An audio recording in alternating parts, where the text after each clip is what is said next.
क्या होता है जब एक राज्य टूटने लगता है, जब ताकत गिर जाती है और नेतृत्व बिखर जाता है, तब सिर्फ ताज नहीं गिरता, पूरा राज्य हिल जाता है।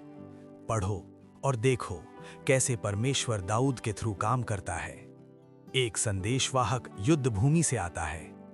उसके पास इज़राइल की खबर होती है। शाऊल और योनाथन दोनों मर चुके हैं। इज़राइल का राजा गिर चुका है। दाऊद ये सुनता है और अपने वस्त्र फाड़ देता है। वो गहरा विलाप करता है, शाऊल के लिए भी, योनाथन के लिए भी। वो विजय नहीं मनाता, वो शोक मनाता है। फिर दाऊद एक विलाप गीत गाता है, शाऊल और योनाथन के लिए। कैसे गिर गए वे शक्तिशाली योद्धा। ये सिर्फ गीत नहीं, एक गहरा दर्द है, एक पूरे राज्य का शोक।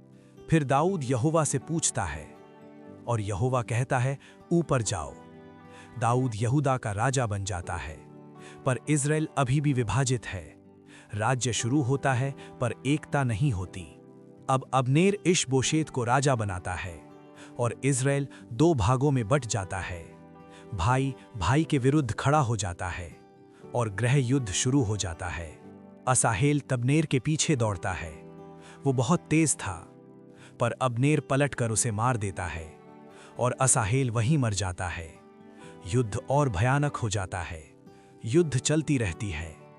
अब्नेर और शक्तिशाली होता जाता है, पर शाऊल का घराना कमजोर होता जाता है और निष्ठा बदलने लगती है। अब्नेर दाऊद के पास संदेश भेजता है। वो शांति चाहता है और शाऊल के घर से दूर हो जाता है। राज्य बदलने लगता है, पर योआब बदला लेता है और अब्नेर को मार दिया जाता है। ये शांति नहीं थी, ये बदला था और खून फिर से गिरता है। दाऊद फिर विलाप करता है। वो अब्नेर के लिए रोता है। वो हिंसा का समर्थन नहीं करता। वो एक धार्मिक राजा है। इश-बोशेत को उसके ही घर में मार दिया जाता है। द्रोह उसके अपने लोग करते हैं और वे उसका सर लेकर दाऊद के पास आते हैं, पर राज्य फिर हिल जाता है। दाऊद उन्हें इनाम नहीं देता। वो कहता है कि मैं निर्दोष खून का बदला नहीं लूंगा। वो उन्हें दंड देता है, क्योंकि न्याय समझौता नहीं होता और राज्य में व्यवस्था स्थापित होती है। तुमने देखा एक राज्य गिरता है, तुमने देखा युद्ध और धोखा, पर दाऊद का चरित्र भी देखा। अब स्वयं पढ़ो दूसरा शमूएल 1-4 और देखो कैसे परमेश्वर न्याय स्थापित करता है। आने वाले कल की फिक्र छोड़ो, प्रभु पर अपना विश्वास जोड़ो।